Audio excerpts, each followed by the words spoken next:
राधे राधे सभी प्रभु भक्तों को। मित्रों, आप सभी का स्वागत है हमारी इस चैनल की और एक नई व्रत कथा में।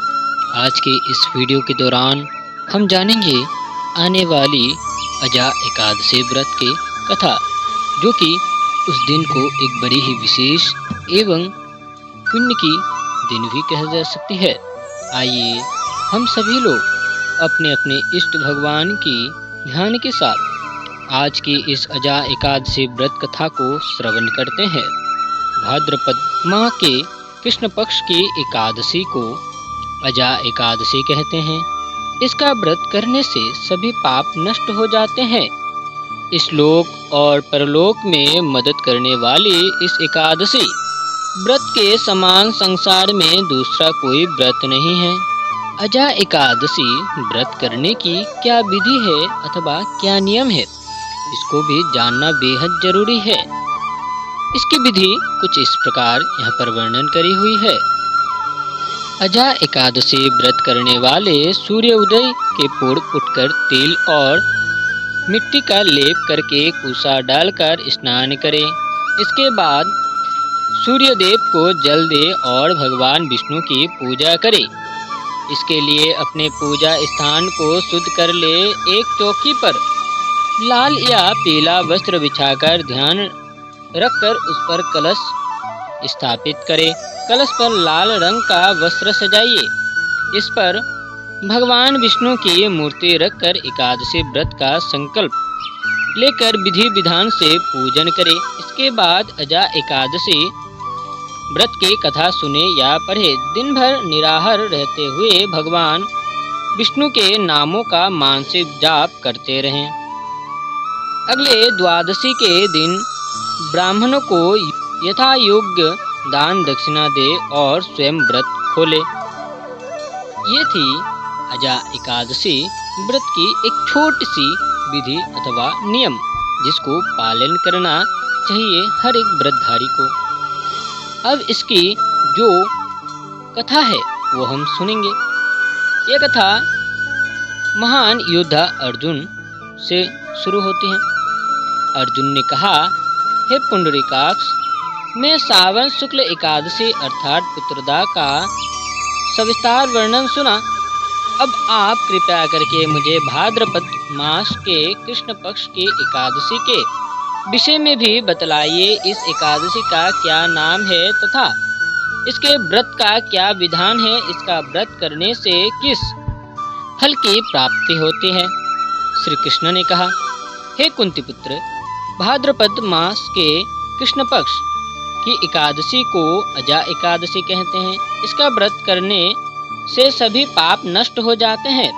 इस लोक और परलोक में मदद करने वाली इस एकादशी व्रत के समान संसार में दूसरा कोई व्रत नहीं है।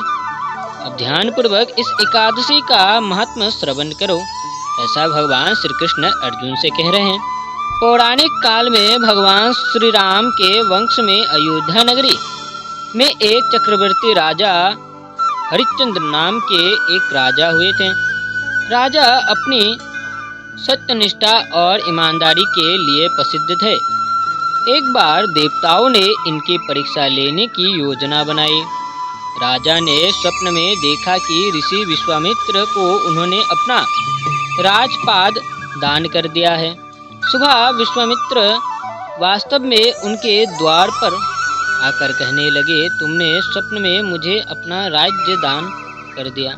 राजा ने सत्यनिष्ठा व्रत का पालन करते हुए संपूर्ण राज्य विश्वामित्र को सौंप दिया। दान के लिए दक्षिणा चुकाने हेतु राजा हरिश्चंद्र को पूर्व जन्म के कर्मों फल के कारण पत्नी, बेटा एवं खुद को बेचना पड़ा। हरिश्चंद्र को एक डोम ने खरीद लिया, जो शमशान भूमि में लोग के दाह संस्कार का काम करवाता था। स्वयं वह एक चांडाल का दास बन गया। उसने उस चांडाल के यह कपन लेने का काम किया, किंतु उसने इस आपत्ति के काम में भी सत्य का साथ नहीं छोड़ा। जब इसी प्रकार उसे कई वर्ष बीत गए तो उसे अपने इस नीच कर्म पर बड़ा दुख हुआ और वह इससे मुक्त होने का उपाय खोजने लगा।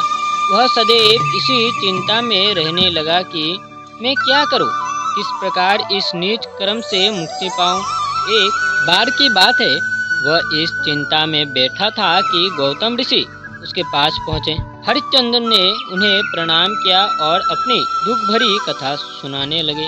राजा हरिश्चंद्र की दुख भरी कहानी सुनकर महर्षि गौतम भी अत्यंत दुखी हुए और उन्होंने राजा से कहा, हे राजन, भाद्र मास के कृष्ण पक्ष की एकादशी का नाम अजा है। तुम उस एकादशी का विधान पूर्वक व्रत करो तथा रात्रि को जागरण करो, इससे तुम्हारे सभी पाप नष्ट हो जाएंगे। महर्षि गौतम इतना कहकर आलोक हो गए। अजा नाम की एकादशी आने पर राजा हरिश्चंद्र ने महर्षि के कहे अनुसार विधि विधान पूर्वक उपवास तथा रात्रि जागरण किया।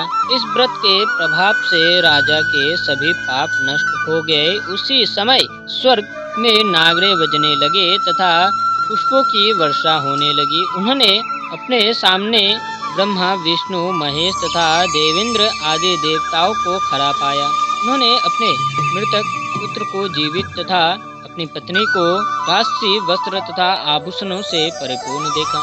व्रत के प्रभाव से राजा को पूर्ण अपने राज्य की प्राप्ति हुई। वास्तव में एक ऋषि ने राजा की परीक्षा लेने की यह सब कौतुक किया था, परंतु अजा एकादशी के व्रत के प्रभाव से ऋषि द्वारा रची गई सारी माया समाप्त हो गई और अंत समय में हरिश्चंद्र अपने परिवार सहित स्वर्ग लोक हो गया। हे राजन, यह सब अजा एकादशी के व्रत का प्रभाव था। जो मनुष्य इस उपवास को विधि विधान पूर्वक करते हैं तथा रात्रि जागरण करते हैं, उनके सभी पाप नष्ट हो जाते हैं और अंत में वे स्वर्ग को प्राप्त करते हैं। इस एकादशी की कथा के सावन मास ही अश्वमेध यज्ञ के फल की प्राप्ति हो जाती है।